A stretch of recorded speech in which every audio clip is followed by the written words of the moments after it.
Hey everyone, I'm here today to take a look at the Mattel Jurassic World Primal Attack Sarcosuchus toy. Now this is quite a unique looking creature for the Jurassic World line because we haven't had a completely crocodilian looking toy like this before, and it's a really great looking toy. It's nice to see something a bit different for a change.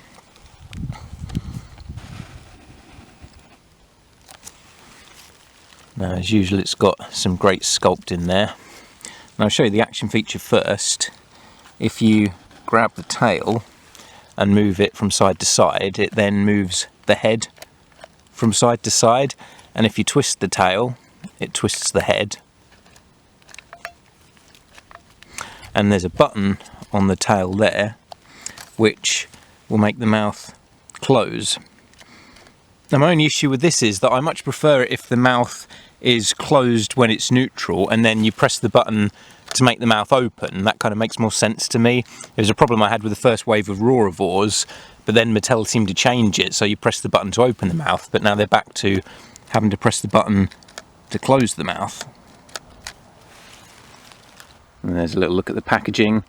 It's quite reminiscent of the Kenner Jurassic Park packaging with that kind of ready design. I love the sunset look of it with the fence in the background. This is definitely my favourite packaging so far from Mattel.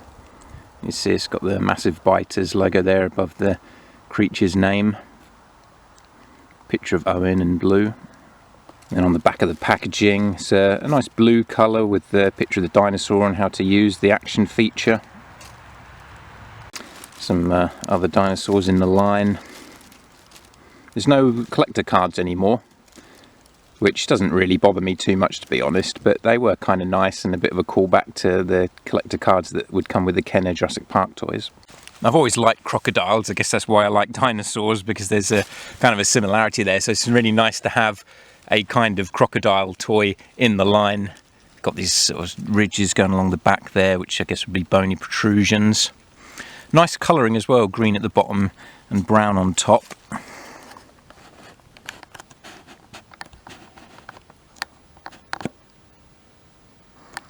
Such great detailing to the skin. It almost looks real.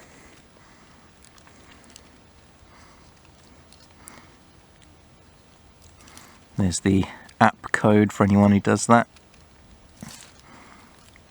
While we're looking at the sculpt here.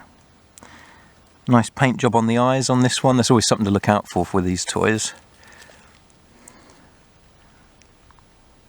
The tongue's got some nice texturing to it as well.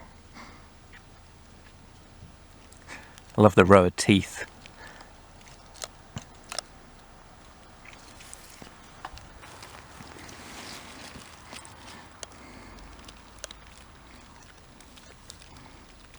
Sculpting on that side.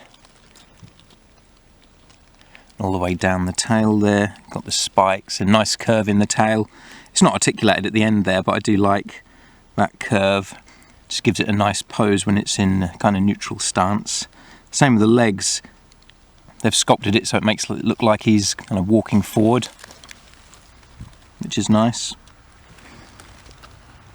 And those legs have got some decent articulation. The front ones, as well as going forward and backwards, also go out to the sides. See, they both do that, and they both go all the way around. And the back ones have a little bit of sway to the side, but not as much as the front.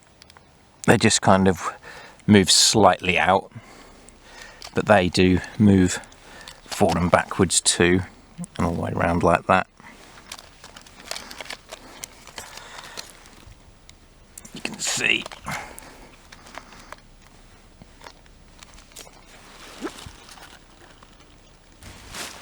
I love the way all the teeth look, lined along the top and the bottom, and how they kind of clench together like that.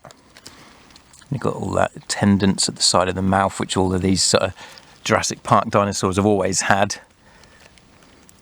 I do like that texturing on the tongue there. The earlier dinosaurs in the line just had kind of a smooth tongue. So I like that there's that extra detail now in the roof of the mouth.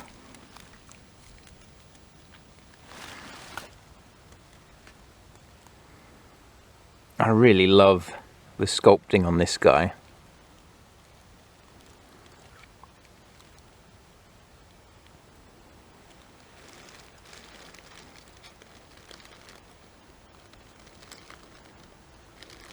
It's a perfect colour as well, that kind of greeny brown. I'm glad they didn't go too over the top. Sometimes they give these dinosaurs a bit of a neon-y colour, which is nice for a change every now and then, but for a creature that's reasonably realistic to animals that are actually alive today, I actually like they've gone for a more muted, realistic colour scheme for it.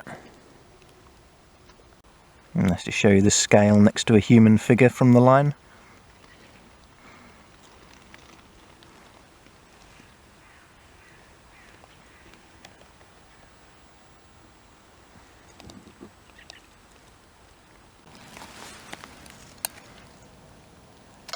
And there's the action feature in action there.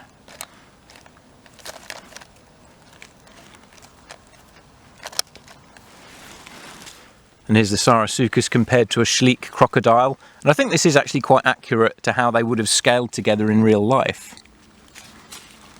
And then here he is next to the Spinosaurus, which also has kind of a crocodilian head at least.